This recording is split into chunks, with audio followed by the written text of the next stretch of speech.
പ്രിയപ്പെട്ട കുടുംബശ്രീ സുഹൃത്തുക്കളെ, നിങ്ങളുമായി ഒരു സന്തോഷ വാർത്ത പങ്കുവയ്ക്കാനാണ് ഇപ്പോൾ ആഗ്രഹിക്കുന്നത്.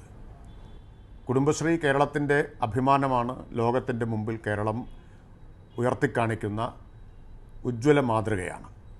കുടുംബശ്രീ മുഖേന നടപ്പിലാക്കുന്ന പദ്ധതികളെല്ലാം ഏറ്റവും താഴെത്തട്ടിൽ കാര്യക്ഷമമായും ഫലപ്രദമായും നടപ്പിലാക്കുന്നതിന് നേതൃത്വം കൊടുക്കുന്നവരാണ് CDS അംഗങ്ങൾ.